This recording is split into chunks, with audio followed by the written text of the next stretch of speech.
Imaginem só Zacarias, um sacerdote dedicado, e sua esposa Isabel. Eles eram conhecidos por sua devoção e fé inabalável. Zacarias servia no templo, realizando suas obrigações com zelo e reverência. Isabel, por sua vez, era uma mulher de grande virtude, sempre ao lado de seu marido, apoiando-o em todas as suas missões espirituais. Um casal amável, mas que carregava uma tristeza profunda, a ausência de filhos. Em uma sociedade onde a descendência era vista como uma bênção divina, a falta de filhos era um fardo pesado. Eles oravam incessantemente, pedindo a Deus que lhes concedesse essa graça, mas os anos se passaram e suas preces pareciam não ser ouvidas. Os anos se passaram e a esperança já não ardia como antes. A juventude se foi e com ela a expectativa de um milagre. Zacarias e Isabel se resignaram ao seu destino, aceitando que talvez não fosse da vontade de Deus que tivessem filhos. No entanto, em seus corações ainda havia uma pequena chama de fé, uma esperança silenciosa que se recusava a morrer completamente. Num dia comum, como um raio em céu azul, um anjo aparece para Zacarias. Imaginem o susto. Ele estava no templo, realizando suas tarefas sacerdotais, quando de repente uma figura celestial surgiu diante dele. A luz que emanava do anjo era tão intensa que Zacarias mal podia olhar diretamente para ele. O anjo traz uma mensagem divina. Isabel terá um filho, e seu nome será João. Esta notícia era tão inesperada que Zacarias mal podia acreditar no que estava ouvindo. Ele sabia que anjos eram mensageiros de Deus, mas a mensagem parecia impossível. Como poderia Isabel, já avançada em idade, conceber um filho? Zacarias, incrédulo, questiona: Mas como? Somos idosos. A dúvida era compreensível. Anos de desilusão haviam endurecido seu coração, tornando difícil aceitar que um milagre tão grande pudesse acontecer em suas vidas. Ele olhou para o anjo, esperando uma explicação que pudesse fazer sentido. O anjo responde com firmeza: para Deus, nada é impossível. Com essas palavras, o anjo reafirmou o poder ilimitado de Deus. Ele explicou que João não seria um filho comum, mas alguém com uma missão especial. Ele prepararia o caminho para o Senhor, trazendo muitos de volta à fé. A partir daquele instante, Zacarias ficou mudo, sem fala. Era um sinal de que a mensagem era verdadeira e que ele deveria confiar plenamente em Deus. A mudez de Zacarias seria um lembrete constante do poder divino e da importância de acreditar nas promessas de Deus, mesmo quando parecem impossíveis. Mas, no silêncio do seu coração, ele sabia: Deus estava operando um milagre. A promessa se cumpriria. Zacarias passou a comunicar-se através de gestos e escrita, mas sua fé foi renovada. Ele e Isabel começaram a preparar-se para a chegada do filho prometido, com uma mistura de alegria e reverência. João, o filho da promessa, estava a caminho. A notícia se espalhou e muitos se maravilharam com o poder de Deus. Isabel, apesar de sua idade avançada, floresceu com a gravidez, e Zacarias, mesmo sem palavras, expressava sua gratidão e alegria. A chegada de João não era apenas um milagre pessoal, mas um sinal de que Deus estava prestes a realizar grandes coisas para o seu povo.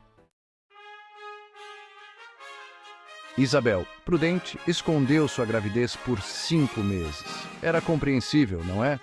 Naqueles tempos, uma gravidez tardia era vista com desconfiança e curiosidade. Isabel, já avançada em idade, sabia que sua condição poderia gerar falatório e especulações. Ela preferiu manter seu segredo, protegendo-se das línguas afiadas e dos olhares julgadores. Naquela época, as pessoas zombariam.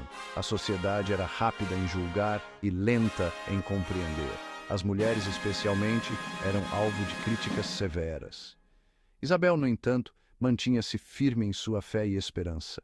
Mas, em seu coração, Isabel carregava uma alegria sem tamanho. Cada movimento do bebê em seu ventre era um lembrete do milagre que estava por vir. Ela sabia que seu filho tinha um propósito especial, um destino traçado pelas mãos divinas. Seu filho seria especial, ela sentia. Desde o momento em que soube da gravidez, Isabel sentiu uma conexão profunda e espiritual com o bebê. Ela acreditava que ele traria uma mensagem de esperança e renovação para o povo. E então, como um presente de Deus, João nasceu. O nascimento de João foi cercado de sinais e maravilhas. A alegria de Isabel e Zacarias era palpável, e eles sabiam que estavam testemunhando algo extraordinário. A notícia se espalhou como um rastilho de pólvora. Alegria, muita alegria. A comunidade inteira se reuniu para celebrar o nascimento. Era um momento de união e gratidão, onde todos compartilhavam da felicidade dos novos pais. Familiares e amigos vieram de todos os cantos para celebrar o milagre.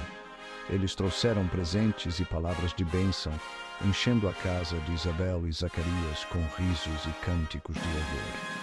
Na hora da circuncisão, o momento mais aguardado, qual seria o nome do menino? A tradição ditava que o nome seria escolhido com cuidado, muitas vezes refletindo a herança e os desejos dos pais. Zacarias, inspirado por Deus, escreveu: "Seu nome é João." Este nome, simples e poderoso, carregava consigo a promessa de um futuro brilhante e cheio de propósito. E nesse exato momento, um novo milagre. Zacarias, que havia ficado mudo durante toda a gravidez de Isabel, de repente recuperou a fala. Sua voz, antes silenciada, agora ecoava com louvores e gratidão. Zacarias recupera a fala e começa a louvar a Deus. Suas palavras eram cheias de emoção e reverência, agradecendo pelo dom da vida e pelo milagre que testemunhara. Não havia dúvidas, um novo profeta havia nascido. João, o filho de Isabel e Zacarias, estava destinado a grandes feitos. Ele seria a voz que clamaria no deserto, preparando o caminho para o Senhor. A comunidade, maravilhada, sabia que estavam na presença de algo verdadeiramente divino.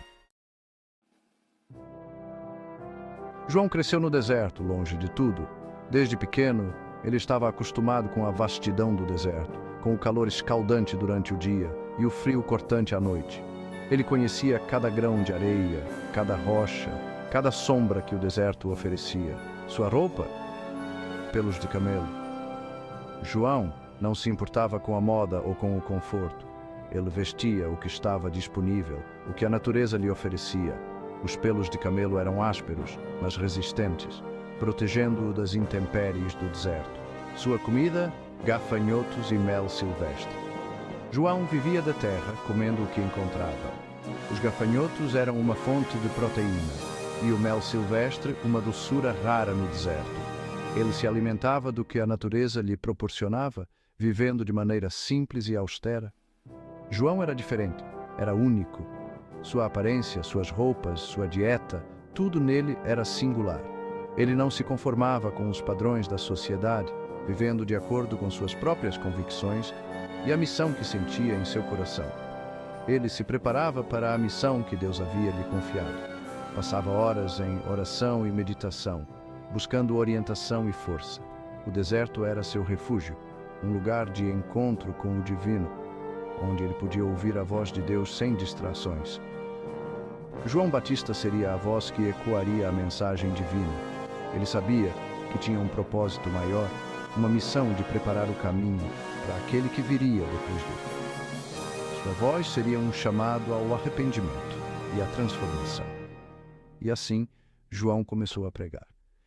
Ele não tinha medo de falar a verdade, de confrontar as pessoas com suas falhas e de chamar todos ao arrependimento. Sua mensagem era clara e direta, e ele falava com uma paixão que não podia ser ignorada. Sua voz, forte e poderosa, ressoava pelo deserto. Arrependam-se.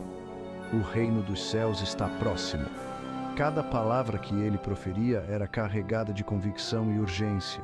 Ele sabia que o tempo era curto e que a mensagem precisava ser ouvida. As pessoas, atraídas por aquela voz, se aproximavam. Curiosidade, medo, admiração. Elas vinham de todas as partes, querendo ouvir o que João tinha a dizer. Alguns vinham em busca de esperança, outros de respostas, e muitos de redenção. Quem era aquele homem? o que ele queria. João Batista não era apenas um pregador, ele era um profeta, um mensageiro de Deus. Sua missão era preparar o caminho para o Messias, e ele estava determinado a cumprir essa missão, não importando o custo.